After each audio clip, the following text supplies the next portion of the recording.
now, because this is what's so mind-blowing. When you begin to study that pastor of scripture, Pastor Adolph, this is the mind-blowing thing. When he says Satan desires to have you, that is literally a play on the words in the Greek, because that word is literally in its plural tense. In other words, what he's saying is Satan desires to have you first, Peter, but he coming for the rest of y'all later. That's why you don't need to get caught up and get excited when your enemy falls, because your enemy may fall this day, but he coming after you the next couple days. He wants all of you. He says Satan desires to have you. He desires to expose you.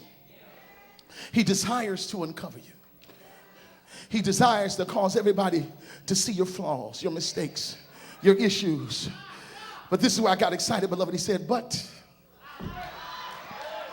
I prayed for you. I don't know about y'all, but it feels good to know that mama prayed. It feels good to know that grandmama prayed. But it's a whole nother story when you got Jesus advocating. In other words, you can have mama prayer. That's great.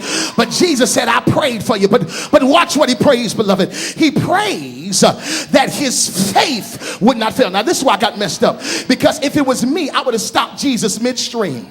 I would have said, hold up, JC. Hold up, man. You praying the wrong thing. You praying the wrong thing. I would have told him, don't pray that my faith don't fail. What I need you to pray is that I'm not sifted. Because if I'm not sifted, my faith won't fail. Oh, I know y'all, that don't make sense to y'all. See, my faith will remain intact as long as I don't have to go through nothing.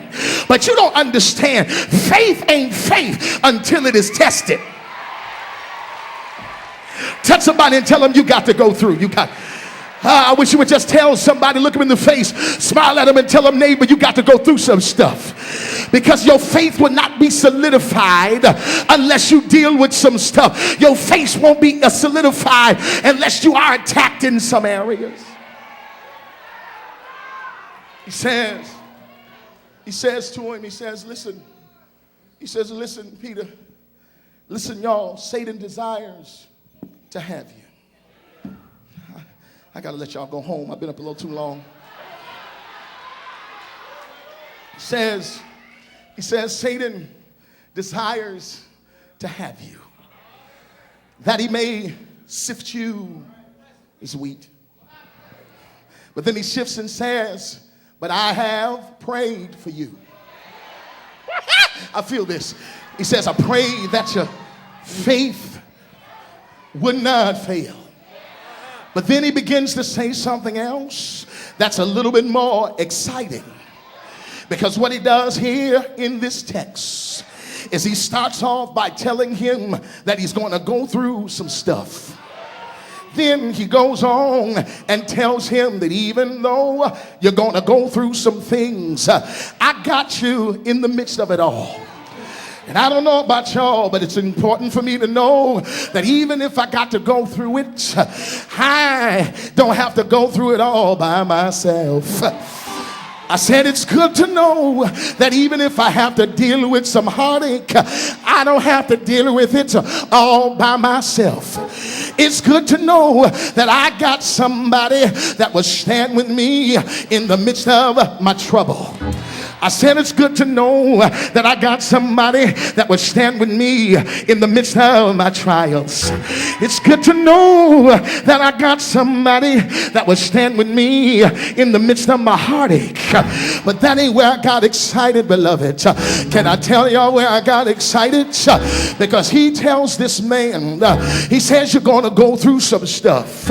Then he tells him that I'm praying for you. Then he tells him one more thing. He says, I'm praying that your faith stays intact. But this is why I got excited, beloved. He tells him he's going to go through it. He encourages him in the middle of it. But then he gives him a prophetic word. In other words, he tells him, he says, and when thou art converted. I got to stop right here for a minute, because when he says when thou art converted, what he was saying in so many words is is that you're going to go through it, but you're absolutely going to come out of it. Touch your neighbor and tell them, say, neighbor, I don't know where you are right now in the middle of the process. You might be at the beginning where he told you you're going to go through. You might be at the middle where he begins to share with you that he's going to comfort you in your trouble. But when you get to the place where he gives you a prophetic word, he wants you to understand that even though you may go through it, you're going to come out of it. Touch your neighbor and tell him, say, neighbor, I may have to go through, but one thing I'm glad about is even if I go through, I'm coming out of this. Tell somebody, I may have to go through, but when I get through going through, I'm coming out of this. I'm coming out better than I was when I went in. Can I preach for a few more minutes? I got a little excited because he begins to tell this man, you're going to go through it, but don't get caught up in the process. Don't get caught up in the pain. Don't get caught up in the heartache. Don't get caught up in the tears. Just know that when it's all over, you may mess up in the process. You may mess up in the situation. You may give up in areas, but don't let go of your faith. Touch your neighbor. Tell him, say, neighbor, no matter what you let go of, don't let go of your faith. You might let go of some friends. You might let go of some things, but don't let go of your faith. Tell somebody. I said, tell somebody. I may have to give up a lot, but I refuse to let go of God, because he'll be with you in struggle. He'll be with you in crisis. He'll be with you in trial. Won't he do it? I said, won't he be there? Won't he be there? Yeah! Yeah, yeah. I got a little excited here because he said you're going to go through it and you're going to come out of it. But once you come out of it, don't act like you ain't been through nothing. Once you come out of it, don't walk around with the big head. Once you come out of it, don't act like you're so spiritual that you ain't never did nothing. Because the reason why he took you through, because there are some people around you that needs to know that if he could deliver you, he's able to deliver them. Can I tell you that once you get out of it, you need to strengthen your brother? Is there anybody here that understand your assignment? Tell your neighbor, tell him, say, neighbor, oh neighbor, I understand that I got an assignment, and my assignment is to tell you what I've been through so that you can come out of what you in. Is there anybody here know that God will deliver you from your struggle? Have you been delivered? Has he brought you out? Has he made a way out of no way? Won't he pick you up, turn you around, place your feet on solid ground? Ain't he able? I said, ain't he able? Ain't he able? Say yeah, say yeah, say yeah, yeah.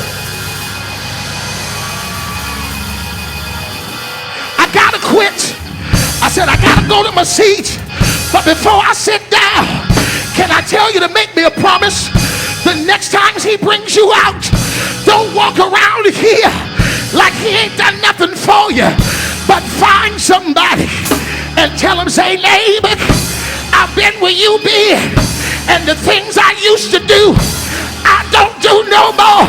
Places that I used to go, I don't go no more, because there's been a change in me. Is there a change? Yeah.